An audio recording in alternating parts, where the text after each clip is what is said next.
네, 오늘 성탄주일 이사야 9장에 있는 말씀을 가지고요. 성탄 위로의 기쁜 소식이라는 제목으로 하나님 말씀 함께 나누도록 하겠습니다. 오늘 설교 제목이 이제 위로라는 말이 들어갔는데 위로가 어떤 뜻일까? 국어 사전에서는 위로에 대해서 이렇게 정의하고 있더라고요. 따뜻한 말이나 행동으로 괴로움을 덜어주거나 슬픔을 달래준다, 이렇게 되어 있어요. 참 좋은 말이죠. 예, 위로를 해주면 그 상대방의 괴로움 또 슬픈 일들을 달래준다라고 합니다. 그런데 성탄절은 목사님 기쁜 날이 아닌가요? 위로받아야 될 날인가요? 글쎄요, 우리 가운데는 당연히 기쁜 날이지만 위로가 있기에 기쁜 날이라는 것이에요. 그 위로라는 말을 제가 막 검색하다가 네이버 지식인에 어떤 학생이 재미있는 질문을 올려놨더라고요. 제가 한번 읽어드릴게요. 아주 어려운 질문을 올려드립니다. 전 중3 여자이고요. 방금 문자를 했는데 남친이 요즘 많이 힘들다네요. 남친이 요즘 너무 힘든데 알아주는 사람이 없다고 저한테 위로 좀 해주면 안 되냐고 하는데 제가 답장도 듣고 해서 많이 서운했나 봐요. 기분이 안 좋아서 그럴 수 있겠지 하고 그냥 미안하다고 기분 풀고 내일 보자고 했더니 답장이 갑자기 진짜 죽고 싶다 이렇게 남겨서 너무 속상하고 걱정돼요. 저는 정말 남친을 사랑하고 끝까지 함께 할 거거든요. 결혼 생각도 하는 중입니다. 답변 글에 그 나이에 무슨 연애냐 하지 마시고 제대로 된 답글 부탁드려요. 다른 분 거 베꼈으면 신고 들어가고요. 내공 100 겁니다. 여중생이 진짜 진지하게 글을 남겼습니다. 답변이 달렸어요. 학생, 말이 씨가 된다는 말 아시죠? 남친분이 죽고 싶다, 힘들다고 얘기하는 거 잘 들어주세요. 가끔 감정이 격해져서 울 때도 있을 겁니다. 특별히 그런 말을 할 때는 아무 말 할 필요 없이 어깨를 감싸주거나 조금 안쓰러운 표정만 해줘도 크게 위로가 될 거예요. 창동초등학교 4학년 김정인. 그렇죠. 여중생 3학년의 연애 상담은 초딩이 해줘야 되죠. 예. 가끔 제 인생의 답을 초등학교 2학년의 아들이 답을 내려주거든요. 그래서 제가 예전에 한번 너무 힘들어, 진짜 이거 어떻게 하라는 거지? 너무 힘들어가지고 막 이렇게 하고 있을 때 저희 아들이 그 당시 유치원생이었어요. 7살 때 저를 보더니 뭐라고 했는지 알아요? 아빠, 포기는 배추 김치 담을 때나 새는 말이에요. 포기하지 마세요. 근데 그 말이 하나도 위로가 안 되더라고. 초등학교 4학년이 이제 중학교 3학년한테 그 답변을 달았는데 내공 100 받았고 채택이 됐어요. 우리는 우스꽝스럽게 이 글을 읽지만 그 여학생은 진짜 위로를 받았는지 모르겠습니다. 한 TV 프로그램에서 사회자가 했던 말이 기억이 나는데요. 제 기억엔 유재석 씨가 이런 말을 했던 것 같아요. 음식점에서 일하다가 다친 알바생들이 받는 가장 큰 위로가 뭔지 아세요? 동료 직원이 살짝 전해주는 반창고입니다. 그리고 소비자 고객센터에서 온갖 불만을 접수받는 사람에게 가장 큰 위로가 뭔지 아세요? 그 손님이 괜찮습니다, 수고하세요 라면서 끊어내는 전화 한 통이라고 합니다. 세상 많은 사람들에게는 따뜻한 말 한마디가 가장 큰 위로입니다. 여러분, 맞는 말이죠. 예, 우리가 살아가면서 내 문제를 해결해주고 내 어려움을 도와주는 사람이 있어서 힘이 날 때도 있지만 때로는 말 한마디로, 따뜻한 말 한마디로 위로와 따뜻함을 경험할 수 있다는 거예요.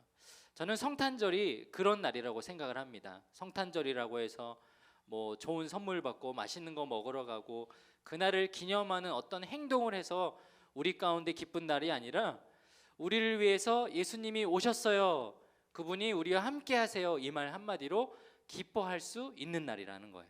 우리 그런 의미에서 우리 옆에 있는 친구에게 이렇게 축복했으면 좋겠어요. 예수님이 우리와 함께 하세요. 네, 맞아요. 우리 성탄절은 이 땅에 오셨던 예수님을 기념하면서 또 여전히 우리와 함께 하시는 주님을 기억하고 기념하는 날입니다. 오늘 성탄절, 우리에게 이 위로의 기쁜 소식을 전해주시는, 우리가 기억해야 할 그 기쁜 소식은 무엇일까? 오늘 두 가지를 함께 나눠보도록 하겠습니다. 성탄절을 맞이하며 기억해야 할 소식, 첫 번째는 무엇이냐면 심판이 끝났다라는 소식입니다. 한번 따라해 볼까요? 심판이 끝났습니다.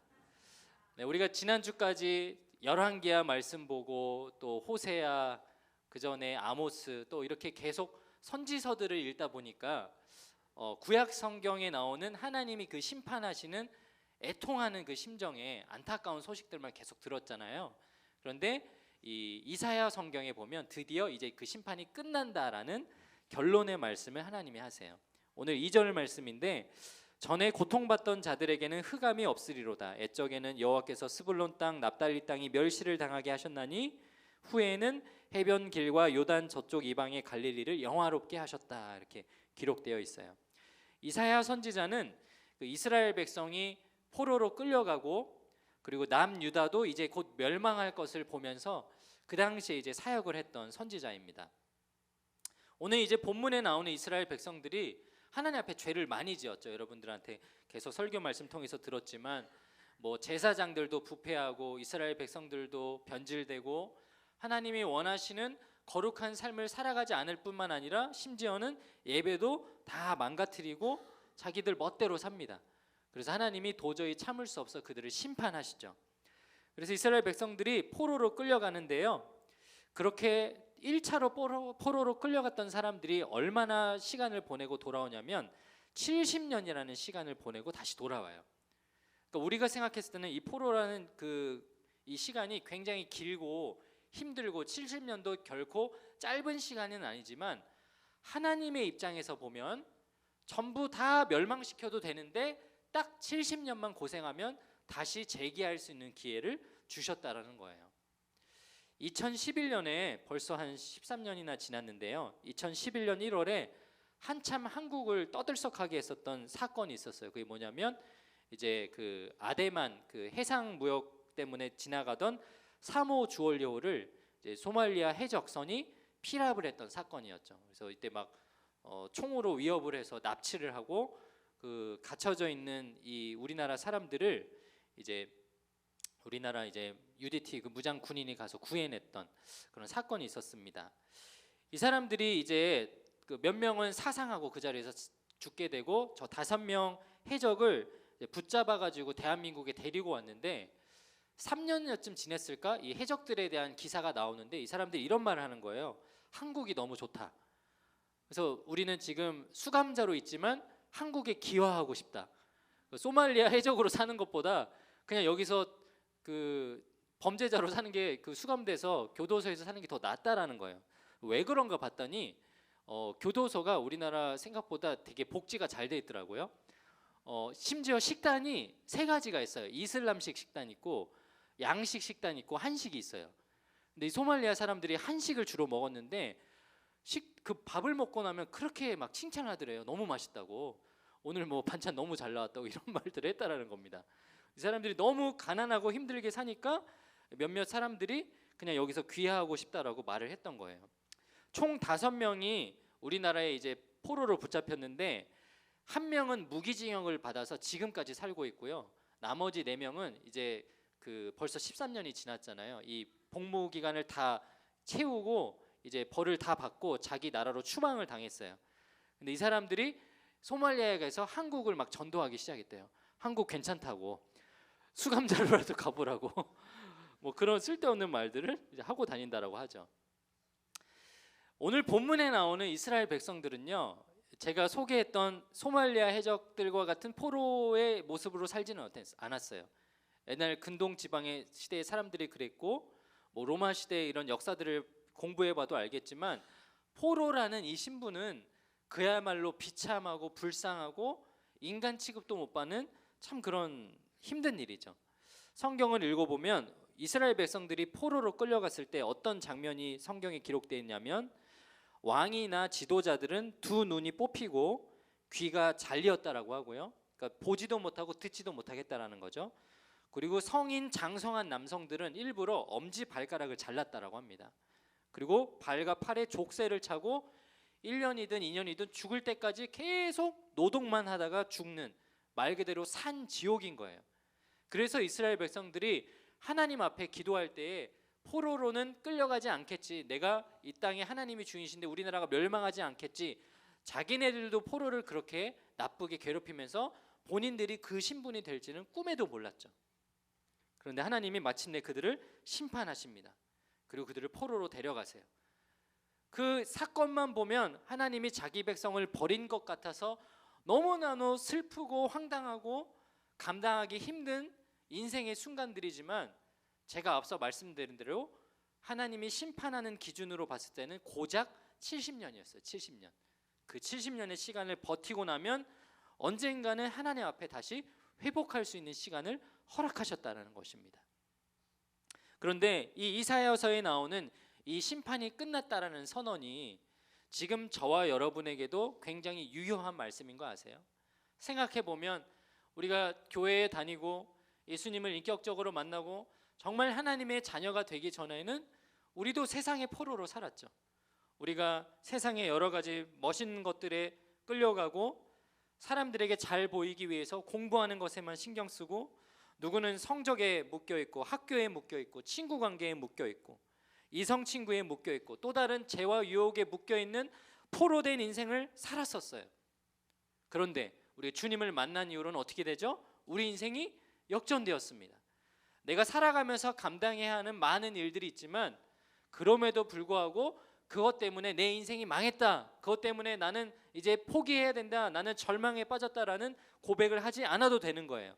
왜냐하면 주님이 우리를 구원해 주셔서 우리 가운데 빛을 비추어 주셨거든요. 오늘 말씀의 9장 2절 말씀은 그래서 우리에게 이렇게 고백합니다. 흑암에 행하던 백성이 큰 빛을 보고 사망의 그늘질 땅에 거주하던 자에게 빛이 비치도다. 네, 맞아요. 우리가 어둠 가운데 있었지만 주님을 만나서 우리가 빛 가운데로 나아가게 되었고, 우리가 포로된 인생을 살았지만 이제 심판이 끝나고 우리 가운데 자유를 주셨다라는 것입니다. 사랑하는 여러분, 오늘 이 말씀을 기억했으면 좋겠습니다. 우리에게 성탄을 기념하라고 하는 것은 그저 이렇게 좋은 케이크 하나 불고 근사한 데 가서 분위기 내라는 것이 아니라 우리를 구원하시기 위해 오신 예수 그리스도, 그분 한 분 때문에 우리가 죄인의 포로의 신분에서 자유를 얻었다라는 것, 그것을 기억하며 살아가는 저와 여러분이 되시길 축복합니다. 계속해서 두 번째로 우리가 성탄절을 맞이하며 기억해야 할 기쁜 소식은 무엇일까요? 우리 전능하신 그 주님이 다시 오신다는 소식이에요. 한번 따라해 보겠습니다. 전능하신 주님이 다시 오십니다. 네, 오늘 6절 말씀을 같이 한번 읽어볼게요. 6절 말씀 시작. 이는 한 아기가 우리에게 낳고 한 아들을 우리에게 주신 바 되었는데 그의 어깨에는 정사를 메었고 그의 이름은 기묘자라 모사라 전능하신 하나님이라 영존하시는 아버지라 평강의 왕이라 할 것임이라. 아멘. 우리 이사야 선지자가 기원전 750년경에 하나님이 보여주신 환상을 통해서 어마어마한 예언의 말씀을 고백합니다. 한 아기가 우리에게 태어났다. 그리고 그 아들을 하나님께서 우리에게 주셨다. 그의 이름은 기묘자요 모사요 전능하신 하나님이요 영존하시는 아버지요 평강의 왕이시다라고 고백을 합니다. 한글 성경에는 5가지로 이 직분을 소개를 하죠. 이사야 선지자가 기묘자, 모사, 전능하신 하나님, 영존하시는 아버지, 평강의 왕. 근데 영어 성경에서는요, 이 구절을 4가지 직분으로 소개를 해요. 첫 번째가 이제 원더풀 카운셀러예요. 기묘자, 모사 이 두 단어가 합성어가 된 거죠. 전능하신 하나님, 영원하신 아버지, 그리고 평강의 왕. 이렇게 우리한테 소개를 하는데, 이 기묘자라는 말이 어떤 뜻이 있냐면 히브리어로 펠레라는 뜻을 떴어요. 그래서 놀랍다, 기적을 행한다, 명사로는 놀라운 것, 기적 이렇게 표현을 합니다. 쉽게 말하면 기묘라는 한글어에도 쓰여져 있는데 기이하고 신묘막측한 일을 행한다 이런 뜻이에요. 쉽게 생각해 보면 예수님이 이 땅에 오셔서 무엇을 하셨죠? 기적들을 베푸셨어요. 가나 혼인잔치에서 물이 포도주로 변하게 하셨고, 죽은 사람을 살리기도 하셨고, 병 고치기도 하셨고, 여러 가지 기적을 행하셨어요. 그분이 전능하신 분인 것을 증명하셨죠. 두 번째로 예수님을 모사다라고 이렇게 표현을 합니다.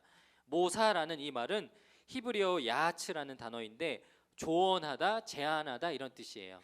그리고 직역하자면 지혜 이런 뜻이 있어요. 지혜. 근데 우리나라 말에는 모사가 꾀를 써서 일이 잘 성취되도록 돕는 사람을 이제 모사라고 표현을 합니다. 예수님을 그래서 영어 성경에서 원더풀 카운셀러라고 했는데, 쉽게 말하면 내가 힘든 일이 있고 어려운 일이 있어요. 그래서 어떻게 해야 할까요? 라고 했을 때 지혜로운 답변을 주시는 분이 예수님이라는 거예요. 그리고 우리가 감당하기 어려운 일을 가장 위대한 일로 바꿔주시는 분이 예수님이시라는 거죠.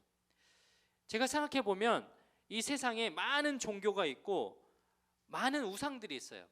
근데 사실 우리는 결론을 알고 있죠. 하나님만 유일한 신이에요. 하나님만. 그래서 우리는 하나님만 신이라고 부르지 않고 하나님을 하나님이라고 믿고 인간이 만들어낸 신이라는 범주 안에 하나님을 넣지도 않죠. 근데 여러분, 비교 종교학 같은 것을 공부해 보면 세상 여러 종교들이 있고 그 종교들마다 믿는 신이 있는데 그 신의 공통점이 하나 있어요. 그게 뭔지 아세요? 인간하고 가깝게 지내지 않아요. 세상 모든 종교의 신들은 인간에게 가깝게 오지 않고 군림해요. 그래서 그 신이 원하는 것을 들어줘야 복을 받고 신이 원하는 대로 하지 않으면 저주를 받아서 죽는다라고 잘못 믿고 그것을 지키고 살죠. 근데 그 모든 세상의 우상이나 신들과 비교할 수 없는 위대하신 하나님은요, 인간의 몸으로 오셨어요. 구약시대 수천 년의 시간 동안 인류 역사 동안 말씀해 주셨고 말씀해 주셔도 듣지 않으니까 인간의 몸으로 오셔서 정말 가까이에서 눈으로 보고 듣고 만져볼 수 있게 도와주셨고, 그리고 주님이 죽으시고 부활하신 이후에는 우리 모두에게 보혜사 성령님을 보내주셨어요. 즉 다시 말하면 성경이 말하는 임마누엘 하나님, 여전히 우리와 함께 하시는 하나님으로 지금도 우리 가운데 계시다라는 것입니다. 오늘 이사야 선지자는 그래서 그 예수님이 전능하시는 하나님이고 영존하시는 아버지시고 평강의 왕이라고 고백을 합니다.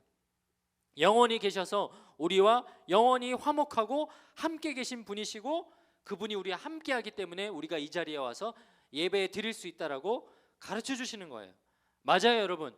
예수 그리스도의 태어나심과 죽으심이 없었다면 우리는 여전히 죄인일 것입니다. 예수님이 이 땅에 오셔서 태어나셨던 탄생이 없었다면 교회는 생겨나지 않았을 거예요. 제자들은 모이지 않았을 거예요. 그리고 예수 그리스도의 죽으심과 부활이 없었다면 우리에게는 생명도 없고 우리가 모일 필요도 없을 것입니다. 성탄은 그런 날인 거예요. 우리 가운데 오셨던 그 예수님을, 그 아기 예수님의 고귀한 희생을 기억하고 기념하며 언젠가 이 땅에 다시 오실 주님, 그날에 다시 오실 때는 모든 믿는 자들은 그와 함께 천국으로 끌고 올라가시고 남아있는 죄인들은 심판하시는, 알곡과 가라지를 구분하시는 놀라운 마지막 재림의 심판의 때를 우리가 겸손하게 기다리기 위해 이 날을 기념하는 것입니다. 사랑하는 여러분, 우리가 그 성탄을 그렇게 보내기를 주님 이름으로 축복합니다. 특별히 오늘 예배를 드리며 우리 청소년지구에서 마지막 예배를 드리고 떠나는 우리 고3 친구들에게 임마누엘 하나님의 평강의 은혜가 함께 하시길 주의 이름으로 축복합니다. 우리가 평생의 삶 동안 우리 가운데 오셨던 주님, 그리고 다시 오실 주님, 그분을 묵상하고 기억하고 살아가는 우리 고등마을 모두가 되시기를 주님의 이름으로 축복합니다. 우리 함께 기도하겠습니다. 이 시간 들은 말씀을 기억하면서 우리 함께 이 찬양 고백했으면 좋겠는데요. 오늘 이사야 선지자가 예수님이 어떤 존재라고 고백하냐면 빛이라고 고백합니다.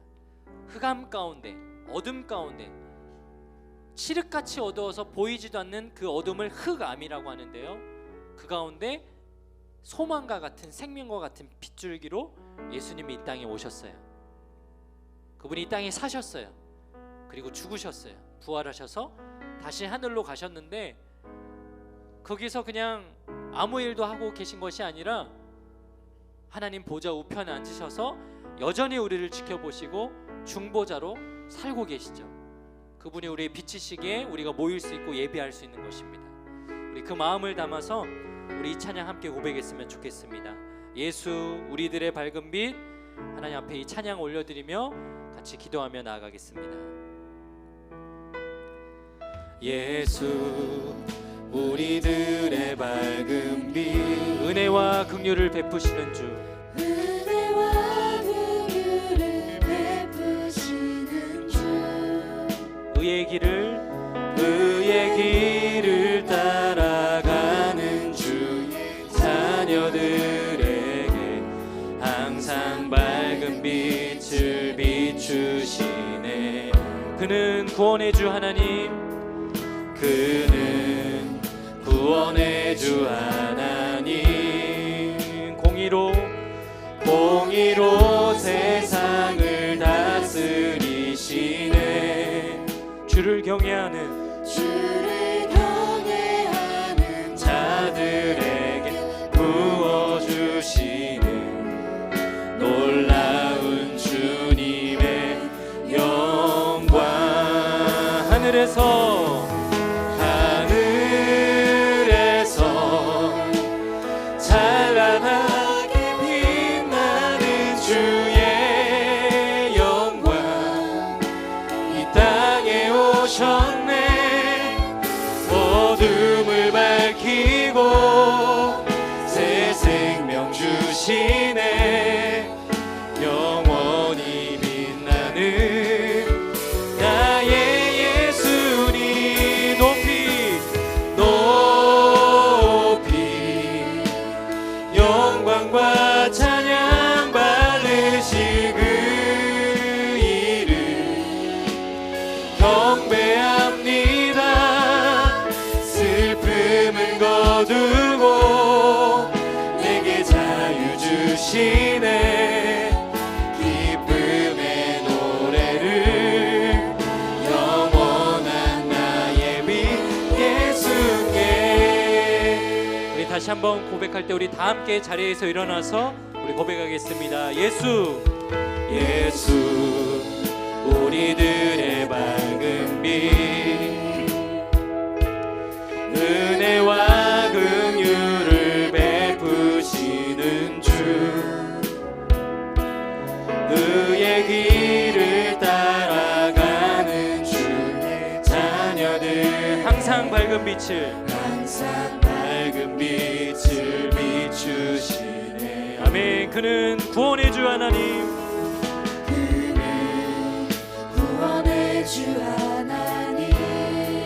공의로 세상을 다스리시네. 주를 경외하는 자들에게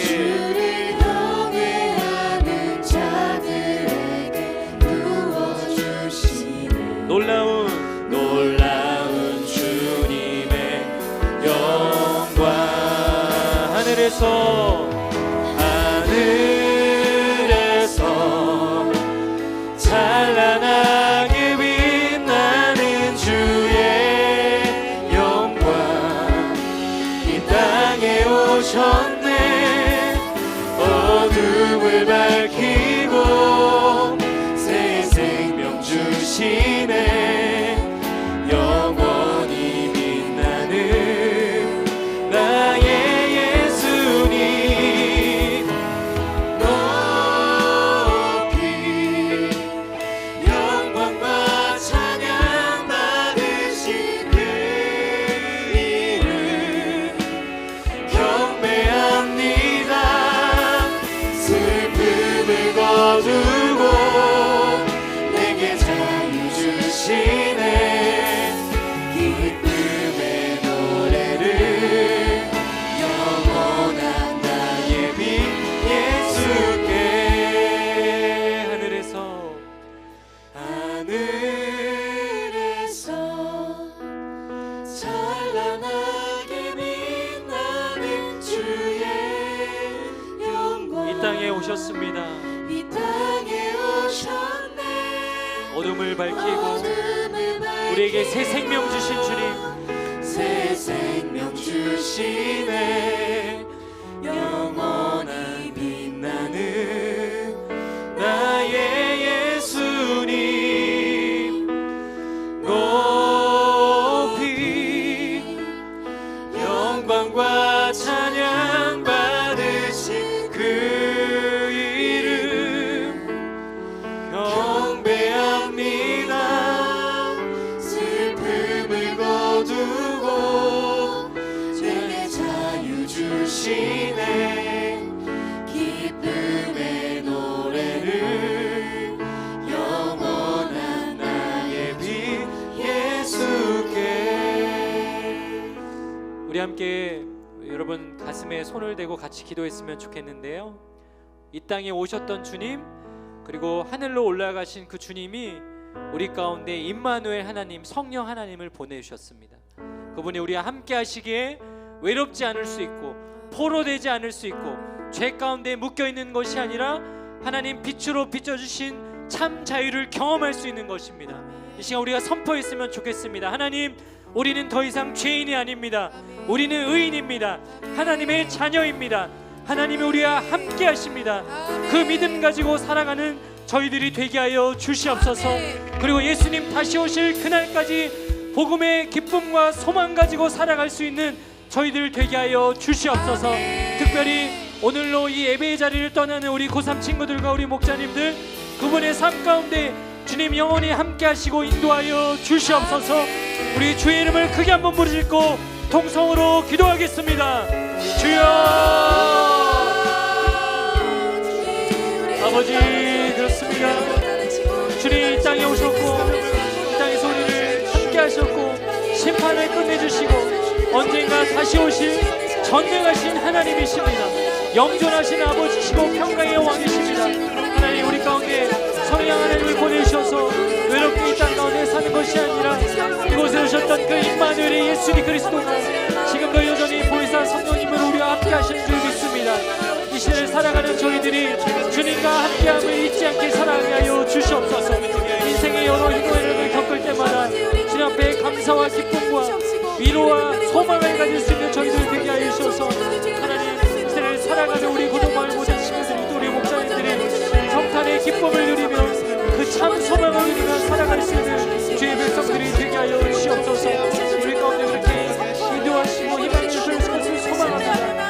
하나님 부르시고 주님이 함께하여 주시고 인도하여 주시옵소서. 사랑의 하나님, 참 감사합니다. 우리를 불쌍히 여기셔서 우리 가운데 하나밖에 없는 외아들 예수 그리스도를 이 땅에 보내주셨습니다. 오늘은 그 주님이 이 땅의 나심을 기억하고 기념하는 주일입니다. 이 땅에 오신 이유는 하나님이신 예수 그리스도가 인간의 몸으로 오셔서 우리를 공감해 주시고 우리를 불쌍히 여겨주시고 우리에게 그 천국 복음을 전파하시고 가르쳐 주시기 위해 오셨습니다. 그리고 죽으시고 부활하신 주님이 지금도 여전히 우리와 함께 하심을 믿습니다. 오늘 이 자리가, 오늘이 우리가 보내는 성탄절이 그러한 주님의 은혜를 기억하는 하루가 되게 하여 주시옵소서. 또한 오늘 들은 말씀을 기억하며 언젠가 다시 이 땅에 다시 오실 그 주님이 전능하신 영존하시는 하나님이심을 기억하며 살아갈 수 있게 하여 주셔서 살아가면서 만나는 여러 가지 어려움과 고난과 어려움과 시험 가운데 좌절하고 쓰러지는 것이 아니라 주님 우리 가운데 오셨던 그 소망 붙잡고 살아가는 저희들 되게 하여 주시옵소서. 특별히 오늘 우리 청소년 지구에서 마지막 예배를 드리고 이제 대학 지구로 졸업해서 떠나는 우리 고3 친구들을 축복하며 주님 손에 맡겨드립니다. 우리 친구들의 학업의 길 위에 대학의 진로와 인생의 모든 길들을 주님 주장하여 주시고 이곳에서 우리 목자님들과 함께 동고동락하며 받았던 은혜와 그 감사와 기쁨의 그 감정들을 이제는 성인이 되어서 세상 속에서 또 다른 신앙의 공동체 가운데서 함께 나누며 증거하며 살아가는 믿음의 고3들 되게 하여 주시옵소서. 우리 모두가 그러한 삶을 살기를 소망합니다. 주님 주인 되어주시고 우리와 늘 함께하여 주시옵소서. 이제는 우리 주 예수 그리스도의 은혜와 하나님 아버지의 놀라우신 사랑과 성령 하나님의 역사하심 교통하심이 오늘 성탄절을 기념하며 이사야 9장 말씀을 기억하고 기묘자 모사라 전능하신 하나님 영존하시는 아버지 평강의 왕 되신 그 주님이 다시 오실 것을 기억하고 살아가는 고등마을 모든 친구들 머리 위에, 특별히 청소년 지구를 떠나는 우리 고등학교 3학년 이제 대학 지구로 떠나는 우리 고3 친구들 머리 위에, 또 모든 목자님들 가정과 직장과 모든 환경 위에 이제로부터 영원까지 함께 하시기를 간절히 축원하옵나이다. 아멘.